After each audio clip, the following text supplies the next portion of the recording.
Hi friends, media ಜಗತ್ತಿಗೆ ಸ್ವಾಗತ. Friends, Chennamma Deve Gowda ಮಾಜಿ ಪ್ರಧಾನಿ ದೇವೇಗೌಡರ ಪತ್ನಿ, ಎಚ್.ಡಿ. ಕುಮಾರಸ್ವಾಮಿ, ಎಚ್.ಡಿ. ರೇವಣ್ಣರ ತಾಯಿ. ಇಂಥ ಚೆನ್ನಮ್ಮ ಜೀವನದ ಹಾದಿ ಹೇಗಿತ್ತು? ದೇವೇಗೌಡರನ್ನೇ ಮದುವೆಯಾಗಿದ್ದು ಹೇಗೆ? ಪ್ರಧಾನಿ ಹುದ್ದೆಯನ್ನ ಅಲಂಕರಿಸದಂತೆ ಗಂಡನಿಗೆ ಹೇಳಿದ್ಯಾಕೆ? ಎಲ್ಲವನ್ನ ಈ ವಿಡಿಯೋದಲ್ಲಿ ತೋರಿಸ್ತೀವಿ, ಕೊನೆವರೆಗೂ ನೋಡಿ. 1937ರ ಜೂನ್ ತಿಂಗಳಲ್ಲಿ ಜನನ.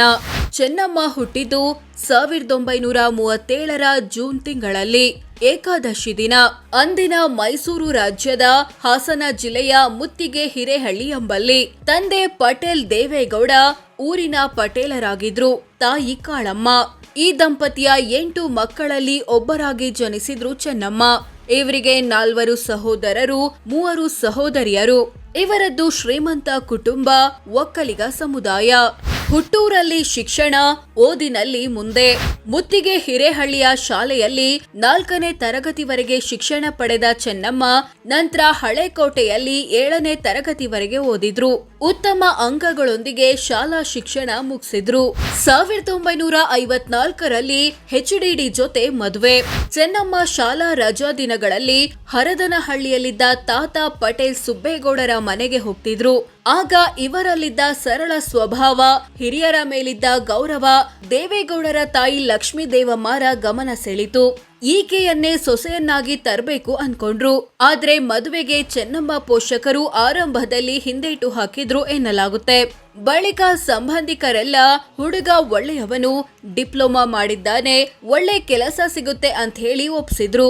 ಅದರಂತೆ 1954ರ ಮೇ 25ನೇ ತಾರೀಕು ಮದುವೆಯಾಯಿತು. ಈ ಟೈಮಲ್ಲಿ ಚೆನ್ನಮ್ಮಗೆ 17 ವರ್ಷ, ದೇವೇಗೌಡ್ರಿಗೆ 21 ವರ್ಷ ವಯಸ್ಸು. ಈ ದಂಪತಿಗೆ 6 ಮಕ್ಕಳು ಜನಿಸಿದ್ರು. HD. Balakrishna Gowda, HD. Revanna, HD. Kumaraswamy, HD. Ramesh, HD. Anusuya ಮತ್ತು ಎಚ್.ಡಿ. ಶೈಲಜಾ. ಕಷ್ಟ ಕಾಲದಲ್ಲಿ ಗಂಡನಿಗೆ ಸಹಾಯ, ರಾಜಕೀಯ ಏಳು ಬೀಳಿನಲ್ಲೂ ಜೊತೆ. ಆರಂಭದಲ್ಲಿ ಕಾಂಟ್ರಾಕ್ಟರ್ ಆಗಿದ್ದ ದೇವೇಗೌಡ್ರಿಗೆ ಟೆಂಡರ್ ಪಡೆಯಲು ಹಣಕಾಸಿನ ಸಮಸ್ಯೆ ಉಂಟಾಯಿತು. ಆಗ ತಮ್ಮ ಒಡವೆಗಳನ್ನ ಗಿರವಿ ಇಟ್ಟ ಚೆನ್ನಮ್ಮ ಗಂಡನಿಗೆ ದುಡ್ಡು ಕೊಟ್ಟಿದ್ರಂತೆ. ನಂತರ ರಾಜಕೀಯದಲ್ಲಿ ಒಂದೊಂದೇ ಮೆಟ್ಟಿಲು ಮೇಲೇರಿದ ದೇವೇಗೌಡ್ರಿಗೆ ಬೆನ್ನೆಲುಬಾಗಿ ನಿಂತಿದ್ದು ಇದೇ ಚೆನ್ನಮ್ಮ. ಮಕ್ಕಳನ್ನ ಓದಿಸೋದ್ರಿಂದ ಹಿಡಿದು ಮನೆಯ ಜವಾಬ್ದಾರಿಯನ್ನೆಲ್ಲ ನಿರ್ವಹಿಸಿದ್ರು. ತಂದೆ ಸಾವಿನ ಬಳಿಕ ತಮ್ಮಂದಿರು, ತಂಗಿಯರಿಗೂ ಆಸರೆಯಾದ್ರು. ಪ್ರಧಾನಿ ಹುದ್ದೆ ಒಪ್ಪಬೇಡಿ ಎಂದ ಪತ್ನಿ. ಪೂಜೆಯ ಕಾಯಿಗೆ ಎಸ್ಪಿಜಿಯಿಂದ ಅಡ್ಡಿ. ರಾಜ್ಯದ ಸಿಎಂ ಆಗಿ ಕಾರ್ಯನಿರ್ವಹಿಸುತ್ತಿದ್ದ ದೇವೇಗೌಡ್ರಿಗೆ 1996ರಲ್ಲಿ ಪ್ರಧಾನಿ ಹುದ್ದೆಯ ಆಫರ್ ಬಂತು. ಆದ್ರೆ ಇದನ್ನ ಒಪ್ಪಬೇಡಿ ಅಂತ ಹಠ ಹಿಡಿದ್ರು ಚೆನ್ನಮ್ಮ. ಜನ ನಿಮ್ಮನ್ನ ನಂಬಿ ಸಿಎಂ ಮಾಡಿದ್ದಾರೆ, ಹೀಗಾಗಿ ರಾಜ್ಯದಲ್ಲೇ ಇರಿ ಅನ್ನೋದು ಹೆಂಡತಿಯ ಸಲಹೆಯಾಗಿತ್ತು. ಕೊನೆಗೆ ದೇವೇಗೌಡ್ರು ಪ್ರಧಾನಿಯಾದ್ರು. ಆಗ ಸೋನಿಯಾ ಗಾಂಧಿ ಪಕ್ಕದಲ್ಲಿ ಕೂತು ಗಂಡನ ಪ್ರಮಾಣ ವಚನವನ್ನ ಕಣ್ತುಂಬಿಕೊಂಡ್ರು. ನಂತರ ದೆಹಲಿ ನಿವಾಸದಲ್ಲಿ ಕೆಲ ಕಾಲ ವಾಸವಿದ್ರು. ಈ ಟೈಮಲ್ಲಿ ಪೂಜೆಗೆ ತೆಂಗಿನಕಾಯಿ ತೆಗೆದುಕೊಂಡು ಹೋದ್ರೆ ಎಸ್ಪಿಜಿ ಅವರು ಬಿಡ್ತಿರ್ಲಿಲ್ಲ. ಇದು ದೈವ ಭಕ್ತೆ ಚೆನ್ನಮ್ಮಗೆ ಒಂದಷ್ಟು ಇರುಸು ಮುರುಸು ಉಂಟು ಮಾಡ್ತು. 2001ರಲ್ಲಿ ಭೀಕರ ಆಸಿಡ್ ದಾಳಿ ಎಲ್ಲವನ್ನೂ ಮೆಟ್ಟಿ ನಿಂತ ಗಟ್ಟಿಗಿತ್ತಿ. ಅದು 2001ರ ಮಹಾಶಿವರಾತ್ರಿ. ಸೊಸೆ ಭವಾನಿ ಜೊತೆ ಹರದನಹಳ್ಳಿಯ ಈಶ್ವರ ದೇವಸ್ಥಾನಕ್ಕೆ ಹೋಗಿದ್ರು ಚೆನ್ನಮ್ಮ. ಅಲ್ಲಿ ಇವರ ಮೇಲೆ ದೇವೇಗೌಡರ ತಮ್ಮನ ಮಗ ಆಸಿಡ್ ಎರಚಿಬಿಟ್ಟ. ತಲೆ, ಮುಖ, ಭುಜದ ಭಾಗಗಳಿಗೆ ಗಂಭೀರವಾಗಿ ಗಾಯಗೊಂಡ ಚೆನ್ನಮ್ಮ ಬದುಕೋ ಚಾನ್ಸಸ್ ಇದ್ದಿದ್ದು ಕೇವಲ 2%. ಕೊನೆಗೆ 2 ತಿಂಗಳು ಆಸ್ಪತ್ರೆಯಲ್ಲಿದ್ದ ಚೆನ್ನಮ್ಮ ಸಾವನ್ನ ಗೆದ್ದು ಬಂದ್ರು. ವೈದ್ಯರು ಮನೆಯಲ್ಲಿ ಕನ್ನಡಿಗಳನ್ನ ಇಡಬೇಡಿ, ಮುಖ ನೋಡಿ ಚೆನ್ನಮ್ಮ ಬೇಜಾರಾಗ್ಬೋದು ಅಂದಿದ್ರಂತೆ. ಆದ್ರೆ ಗಟ್ಟಿಗಿತ್ತಿ ಚೆನ್ನಮ್ಮ ಇದಕ್ಕೆಲ್ಲ ಹಿಂಜರಿಯಲಿಲ್ಲ. ಕನ್ನಡಿ ನೋಡೋದು, ತಲೆ ಬಾಚೋದು, ಮದುವೆ ಮುಂತಾದ ಕಾರ್ಯಕ್ರಮಗಳಿಗೆ ಹೋಗೋದನ್ನ ಮುಂದುವರೆಸಿದ್ರು. ಜೊತೆಗೆ ಆಸಿಡ್ ಎರಚಿ 10 ವರ್ಷ ಜೈಲು ಶಿಕ್ಷೆಗೆ ಒಳಗಾಗಿದ್ದ ದೇವೇಗೌಡರ ತಮ್ಮನ ಮಗನನ್ನ ಕೆಲ ವರ್ಷಗಳ ಬಳಿಕ ಜೈಲಿನಿಂದ ಬಿಡಿಸಿದ್ರು. 2021ರಲ್ಲಿ ಕೊರೋನಾ ಕ್ಷೀಣಿಸ್ತು ಆರೋಗ್ಯ. 2026ರಲ್ಲಿ ಉಸಿರಾಟದ ತೊಂದರೆ, ನಿಧನ.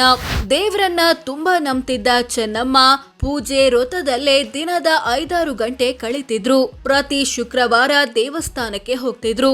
ಗಂಡನನ್ನ ಬಿಟ್ಟು ಯಾವತ್ತೂ ಊಟ ಮಾಡ್ದವರಲ್ಲ.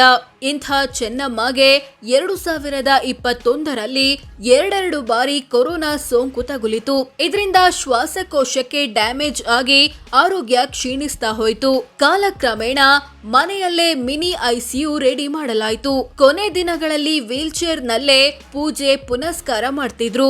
ಇಂಥ ಚೆನ್ನಮ್ಮ 2026ರ ಜುಲೈ ತಿಂಗಳಲ್ಲಿ ತೀವ್ರ ಉಸಿರಾಟದ ತೊಂದರೆಯಿಂದಾಗಿ ಬೆಂಗಳೂರಿನ ಮಣಿಪಾಲ್ ಆಸ್ಪತ್ರೆಗೆ ದಾಖಲಾದ್ರು. ಕೊನೆಗೆ ಜುಲೈ 18ನೇ ತಾರೀಖು ಕೊನೆ ಉಸಿರೆಳೆದ್ರು. ಇವರಿಗೆ 89 ವರ್ಷ ವಯಸ್ಸಾಗಿತ್ತು. ಕುಟುಂಬದವರ ಬಗ್ಗೆ ಹೇಳಿದ್ದೇನು? ಚೆನ್ನಮ್ಮ ಸಂದರ್ಶನವೊಂದರಲ್ಲಿ ಮಾತನಾಡುವಾಗ ಸೊಸೆಯಂದಿರಾದ ಭವಾನಿ ಮತ್ತು ಅನಿತಾಗೆ ರಾಜಕೀಯ ಬೇಡ ಅಂತ ಹೇಳಿದ್ರು. ಜೊತೆಗೆ ಅನಿತಾಗಿಂತ ಭವಾನಿಯೇ ಹೆಚ್ಚು ರಾಜಕೀಯ ತಿಳಿದುಕೊಂಡಿದ್ದಾಳೆ ಅಂದಿದ್ರು. ಇನ್ನು ನಿಖಿಲ್ ಚಿತ್ರರಂಗ ಬಿಟ್ರೆ ಸಾಕು, ನಮಗ್ಯಾಕೆ ಬೇಕು ಸಿನಿಮಾ ಅನ್ನೋದು ಚೆನ್ನಮ್ಮ ಮಾತಾಗಿತ್ತು. ಕುಮಾರಸ್ವಾಮಿ ಹೆಚ್ಚು ಮಾತಾಡ್ತಾನೆ, ಅಷ್ಟು ಮಾತನಾಡಿ ಆರೋಗ್ಯ ಹಾಳ್ ಮಾಡ್ಕೋಬೇಡ, ಸ್ವಲ್ಪ ಮಾತನಾಡು ಅನ್ನೋದು ಚೆನ್ನಮ್ಮ ಸಲಹೆ ಆಗಿತ್ತು. ಇನ್ನು ರೇವಣ್ಣಗೆ ಭಕ್ತಿ ಹೆಚ್ಚು ಅಂತಾನು ಹೇಳಿದ್ರು. ಬಿಟ್ಟು ಹೋದ ಆಸ್ತಿ ಎಷ್ಟು ಗೊತ್ತಾ? ಚೆನ್ನಮ್ಮ ಹೆಸರಲ್ಲಿ 7.5 ಕೋಟಿ ಮೌಲ್ಯದ ಆಸ್ತಿ ಪಾಸ್ತಿ ಇರೋದಾಗಿ 2020ರಲ್ಲಿ ದೇವೇಗೌಡರು ಘೋಷಿಸಿಕೊಂಡಿದ್ರು. ಇದರಲ್ಲಿ 62 ಎಕರೆ ಕೃಷಿ ಜಮೀನು, 2 ವಾಣಿಜ್ಯ ಕಟ್ಟಡ, ಬೆಂಗಳೂರಿನ ಪದ್ಮನಾಭ ನಗರದಲ್ಲಿರೋ ಮನೆ, 175 ಗ್ರಾಂನಷ್ಟು ಬಂಗಾರ ಮುಂತಾದವುಗಳು ಸೇರಿವೆ. ಸೊ ಫ್ರೆಂಡ್ಸ್, ಇದಿಷ್ಟು ಚೆನ್ನಮ್ಮ ದೇವೇಗೌಡ ಜೀವನದ ಹಾದಿ ಹೇಗಿತ್ತು ಅನ್ನೋದನ್ನ ತಿಳಿಸಿಕೊಡೋ ಪ್ರಯತ್ನ. ಧನ್ಯವಾದ.